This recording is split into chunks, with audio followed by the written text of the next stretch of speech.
فقرة أخرى أو في لقطة أخرى أيضا، وهذه جتني حقيقة على الجوال في تقريبا في العشر الأول، واحتفظت بها حتى بدأ البرنامج، وقدر الله عز وجل أن تأتي هذه الفقرة لتكون هذه اللقطة. ما أدري جاهز اللقطة نشوفها ولا الاتصال؟ طيب أخونا عبد العزيز الصقعدي، طيب شوفوا معي يا إخواني هذه اللقطة.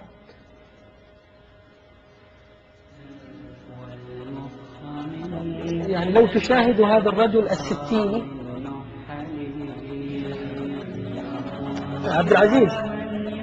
عبد العزيز هنا. السلام عليكم. عليكم السلام ورحمة الله وبركاته. حياك الله وبياك أخوي عبد العزيز. حياك الله يا فندم. أشكرك على هذه الرسالة الجميلة. الله يرضى عليك ويسلمك. بارك الله فيك. وأنا حقيقة احتفظت بها حتى اليوم، ما زالت في جوالي، وأبغاك أنت تقول لنا وش اللي صار، تفاصيل هذه اللقطة. بسم الله الرحمن الرحيم. حقيقة أنور هذه الصورة أنا ما من هواجي قد أصور داخل الحرم المدني، لكن طبعا نلاحظ الصورة هذه بعد صلاة القيام. الأخ هذا أخ تركي اسمه ياسين، شدني فيه إني كنت أصلي ويصلي أمامي، وما التفت أبدا أن أمامي إنسان يصلي بقدم واحدة، والسبب عدم التفاتي أن صلاته يعني ثابتة. يعني تجد أن هذا الإنسان لا يعني يصلي مع الإمام، لا يتلكى، لا يميل، لا يراوح، قيامه يسابقني في القيام. فما استغربت الصلاة، اكتشفت بعد صلاة القيام أن الذي أمامي بقدم واحد. طبعا بقدم واحدة وبدون عكاز، وبعد الانتهاء من القيام الناس تعبت ترتاح وهو ما زال يواصل يتنفل حتى الفجر. اي نعم. فهذا يعني طبعا انا تعرفت عليه حقيقة، يعني حتى بدأت اغلب الايام العشر احاول اصلي القرب منه. لان مثل هذا حقيقة يشعرك يعني تشعر بانك صغير امام هذا الانسان.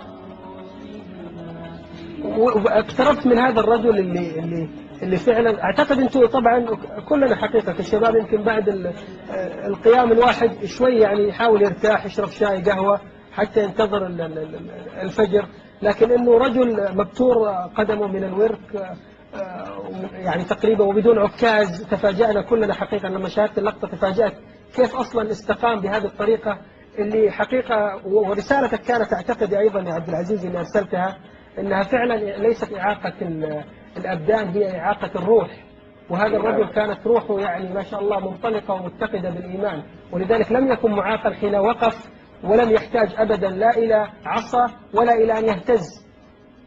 أيضا يا أخ أنور حقيقة أنا يعني قضية الإعاقة، لفظ الإعاقة في حق هذا الرجل يبدو لي أنها يعني لفظها غير صحيح، لأن كما قلت أنت يعني إعاقة الروح، إعاقة العقل، هذا ليس بمعاق حقيقة، هذا ليس بمعاق. عبد العزيز اختلفت من الرجل تقول وجلست معه في الأيام المتبقية، إيش اكتشفت؟ يعني حقيقة طبعا اكتشفت أن هذا الرجل عجيب، أنه طبعا يرفض الكلام عن حاله، كيف أنك متعب أو أنك رجل بقدم واحدة أو غير، أو حتى يعني تقوم وتخدمه يغضبه هذا الأمر. يعني أبعدت عن هذا الجانب الإعاقة اللي فيه. نعم. فسألت عن حاله كيف، فاكتشفت أن هذا الرجل أدى العمرة وهو الآن معتكف العشر الأواخر في الحرم.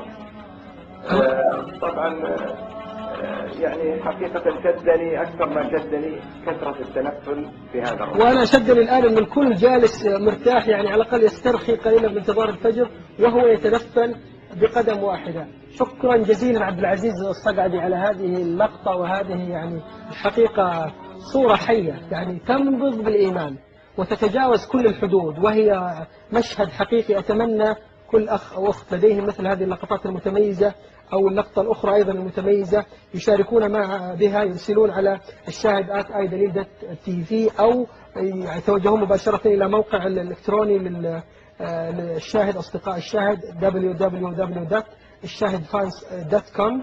يدخلون معنا، يتواصلون، يرسلون لنا هذه اللقطات، ويكونون بإذن الله تعالى على الوعد معنا في لقاءات في كل أربعاء لنشاركهم ونتفاعل معهم. فجودة الصورة ورساليتها تحقق أكثر من عشرات ربما الخطب وحتى الحوارات